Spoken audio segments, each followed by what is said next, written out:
Hello বন্ধুরা, আগামী ২৮শে December PSC ক্লার্কশিপের exam আছে। আমরা প্রত্যেকে জানি যে পিএসসি ক্লার্কশিপের যে মেইনস এক্সাম, সেখানে ১ ঘন্টার মধ্যে ৬টা রাইটিং লিখতে হয়। এর মধ্যে একটা হচ্ছে রিপোর্ট রাইটিং। যারা সত্যিই ইংরেজি গ্রামারে দুর্বল এবং ইংরেজি লিখতে অসুবিধা হয়, তাদের জন্য শুধুমাত্র এই ফরম্যাটটা। ঠিক আছে? তাহলে আমরা আগে জানবো যে রিপোর্ট লেখার যে নিয়ম, রুলস যেটা আছে সেটা আগে জানবো। এর মধ্যে ১০টা রুলস দেওয়া আছে। একটু দেখে নেবেন প্রত্যেকেই। ১ নাম্বার রুল কি দেওয়া আছে? প্রথমে একটি চিত্তাকর্ষক শিরোনাম দিতে হবে। এইখানে একটা কথা প্রথমেই মেনশন করে দিচ্ছি। ১০ নাম্বারে দেওয়া আছে শিরোনামে ফুল স্টপ ব্যবহার করা যাবে না। অনেকেই কিন্তু এই ব্যাপারটা জানে না। আমি দেখেছি যে শিরোনামে অনেকেই ফুল স্টপ দিয়ে থাকে। শিরোনাম যেটা হবে অর্থাৎ রিপোর্টের যে টাইটেল যেটা হবে শিরোনাম, এমন কিছু লিখবেন যাতে হেডলাইনটা অ্যাট্রাকটিভ হয়, আকর্ষণীয় হয়। ২ নাম্বার হচ্ছে ঘটনাটি কোথায় কখন ঘটলো সেটা লিখতে হবে এবং ব্যক্তিগত মতামত দেওয়া যাবে না। সিম্পল পাস্ট লিখতে হবে। ২-১ টা টেন্স একটু চেঞ্জ হতে পারে। প্রেজেন্ট কন্টিনিউয়াস বা প্রেজেন্ট পারফেক্ট এবং ভাষাটা সহজ এবং সরল হতে হবে। ঠিক আছে? আচ্ছা, আগেই বললাম এটা কিন্তু যারা অলরেডি ইংরেজি জানে, ইংরেজিতে স্ট্রং বা ইংরেজিতে ইংরেজির গ্রামার সম্পর্কে বা সেন্টেন্স লেখার দক্ষতা আছে তাদের জন্য কিন্তু না। তারা কিন্তু বিভিন্ন রাইটিং, বিভিন্ন রিপোর্ট তারা বিভিন্নভাবে উপস্থাপন করতে পারে। তাদের জন্য না। যারা ইংরেজিতে একদম দুর্বল, একদম কাঁচা শুধুমাত্র তাদের জন্য। এটা হচ্ছে Annie kind of accident report লেখার ফরম্যাট। সেটা bus accident, train accident, bike accident, Annie kind of accident report এই ফরম্যাট থেকে লেখা যেতে পারে। কিভাবে লিখবেন? প্রথমে একটা হেডলাইন দেবেন। হেডলাইনের এক্স্যাক্টলি নিচে বাই এ স্টাফ রিপোর্টার। খেয়াল করবেন বাই এর বিটা ক্যাপিটাল, এসটা ক্যাপিটাল, রিপোর্টারের আরটা ক্যাপিটাল দিতে হবে। তারপর জায়গার নাম এবং যেই দিন রিপোর্ট লিখবেন সেই দিনকার ডেটটা কিন্তু অবশ্যই মেনশন করতে হবে। নেক্সট কি আছে? এখানে এক্সাম্পল হিসেবে 5% নিয়েছি। যদি পয়েন্টে যেটা বলা থাকবে, পয়েন্টে যদি ১০ জন, ২০ জন, ৫০ জন থাকে সেটা মেনশন করতে হবে। এখানে যেমন দেওয়া আছে 5% including 2 women and a child were killed. এর অর্থ হচ্ছে ৫ জন মারা গেছে ইনক্লুডিং এর মধ্যে ২ জন ওমেন আছে এবং একজন চাইল্ড আছে। ওয়্যার কিল্ড মারা গিয়েছিল বা মারা গিয়েছে and 3 seriously injured in a tragic accident occurred yesterday. এই যে অকার্ড ইয়েস্টারডে, তারপর কি আছে? অকার্ড ইয়েস্টারডে অ্যাট প্লেস, অর্থাৎ এইখানে এই যে ব্র্যাকেটে যেটা দেওয়া আছে ফার্স্ট ব্র্যাকেটে প্লেস, যেইখানে অ্যাক্সিডেন্টটা ঘটেছে সেই জায়গার নাম নাম দিতে হবে এবং টাইম দেওয়া আছে টাইমটা অবশ্যই মেনশন করতে হবে। Okay? After that the incident happen when a vehicle type, অর্থাৎ ভেহিকল টাইপের জায়গায় বাস, লরি, বাইক, ট্যাক্সি যেটাই থাক না কেন was coming from place name, যেদিক থেকে আসছিল। হ্যাঁ, প্লেস নেম শিলিগুড়ি, জলপাইগুড়ি, মালবাজার, কলকাতা যেটি দেওয়া থাকবে সেটা লিখতে হবে।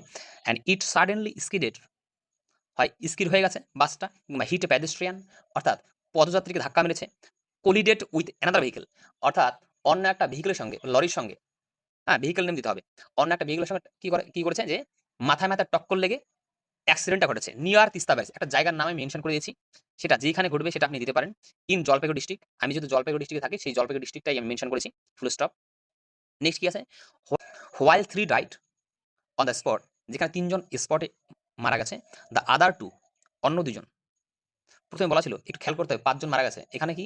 এখানে ৩ জন স্পটে ডেড হয়ে গেছে।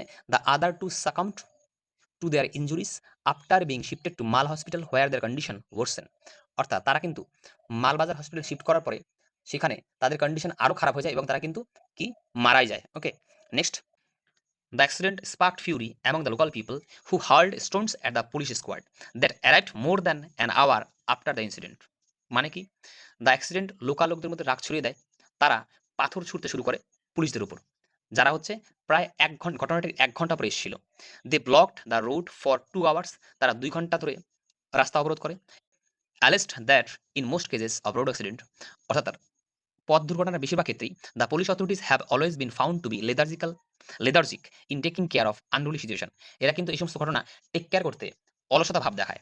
The police had to resort to lathi charge to bring the violent mob under control. মানে কি? The police had to resort to lathi charge, পুলিশকে সিচুয়েশনটা অর্থাৎ ভায়োলেন্ট উত্তেজিত জনতাকে কন্ট্রোল করার জন্য তাদেরকে লাঠিচার্জ করতে হয়। এইখানে অবলিক দেওয়া আছে। হয় এই যে একটু খেয়াল করবেন, একটু খেয়াল করতে হবে, একটু খেয়াল করতে হবে। এই যে এইখান থেকে দা, এখান থেকে এই যে এই পর্যন্ত কন্ট্রোল পর্যন্ত, দ্য ইনসিডেন্ট স্পার্ক থেকে মুভ আন্ডার কন্ট্রোল পর্যন্ত এটা লিখতে পারেন, কিংবা এটা বাদ দিয়ে এতটুকু। আইদার এখান থেকে এই পর্যন্ত, এই যে এই পর্যন্ত এতটুকু। অন্যথায় নিয়ারবাই থেকে এই যে নিয়ারবাই থেকে এই যে অ্যাক্সিডেন্ট পর্যন্ত এতটুকু লিখতে হবে। ঠিক আছে? নিয়ার বাই পিপল অর্থাৎ কাছাকাছি লোক যারা ছিল তারা ছুটে আসে সাহায্যের জন্য এবং পুলিশকে এবং অ্যাম্বুলেন্সকে খুব শীঘ্রই কল করে। এখানে এই লাইনটা অ্যাড করবেন তো যে near by people rush to the spot to help and call the people and ambulance, call the police and ambulance immediately. তারপর উইদিন এ ফিউ মিনিটস, কয়েক মিনিটের মধ্যে the police and medical team arrived. আগের প্যারাটা এটা কিন্তু আলাদা আছে, আগেরটা হচ্ছে পুলিশ আসতে লেট করে, এটা কিন্তু কয়েক মিনিটে পুলিশ চলে আসে। দ্য ইনজিওর্ড পার্সন, আহত ব্যক্তিদের was taken to hospital name, এখানে যে হসপিটাল আপনি লিখতে যাচ্ছেন এইখানে যে দেওয়া আছে হসপিটাল নেম, এখানে এখানে যে দেওয়া আছে হসপিটাল নেম এখানে হসপিটাল নেম দেবেন। তারপরে where treatment began to at once, সেখানে ট্রিটমেন্টটা খুবই শীঘ্র শুরু করা হয়, তৎক্ষণাৎ শুরু করা হয়। Traffic on the road was disrupted for nearly duration, অর্থাৎ এখানে ডিউরেশন 1 ঘন্টা 2 ঘন্টা 3 ঘন্টা যেটা আছে সেটা দেবেন। ডিউ টু দ্য অ্যাক্সিডেন্ট, অ্যাক্সিডেন্টের কারণে, অ্যাক্সিডেন্টের কারণে কি ট্রাফিক ব্যাঘাত ঘটে 1 ঘন্টা বা 2 ঘন্টার জন্য। শেষ। তারপরে কি? তারপরে অ্যাকর্ডিং টু উইটনেসদের মতে the main cause of the accident was, এইখানে অবলিক দেওয়া আছে, এখানে হয় ওভার স্পিডিং যে কোনো একটা, হয় রাশ ড্রাইভিং, পুওর ভিজিবিলিটি, কিংবা মেকানিক্যাল ফেইলিয়ার বা ব্রেক ফেইলিয়ার, যেটা পয়েন্টে দেওয়া থাকবে সেটা লিখতে হবে। নেক্সট কি আছে? The police have filed a case and started their investigation. They advised people to follow traffic rules to avoid such incident. পুলিশই করে যে পুলিশ একটা কেস ফাইল করে এবং স্টার্টেড দেয়ার ইনভেস্টিগেশন এবং ইনভেস্টিগেশন শুরু করে। দে অ্যাডভাইস, তারা পিপলদের অ্যাডভাইস করে to follow traffic rule follow করার জন্য, অনুসরণ করার জন্য, টু অ্যাভয়েড সাচ ইনসিডেন্ট, এই ইনসিডেন্টগুলো যাতে আর না ঘটে, অ্যাভয়েড করার জন্য। নেক্সট এই প্যারাটা খেয়াল করবেন, এটা কিন্তু সুন্দর করে প্রত্যেক ক্ষেত্রে লেখা যাবে। অ্যাক্সিডেন্টের ক্ষেত্রে soon after the incident the chief minister of West Bengal, MLA, MP যে কোনো একটা লিখবেন, visited the hospital and made the grieving family, হসপিটালে ভিজিট করে এবং ফ্যামিলির সঙ্গে সাক্ষাৎ করে। She expressed deep sorrow and announced a compensation of 2 lakh for each of the victims' family. সে খুব গভীর দুঃখ প্রকাশ করে অ্যান্ড অ্যানাউন্সড ঘোষণা করে এ কম্পেনসেশন একটা ক্ষতিপূরণ of 2 lakh for each of the victims family, victim family অর্থাৎ ভিকটিম ফ্যামিলির প্রত্যেকের ফ্যামিলির জন্য 2 লক্ষ টাকা করে ঘোষণা করে।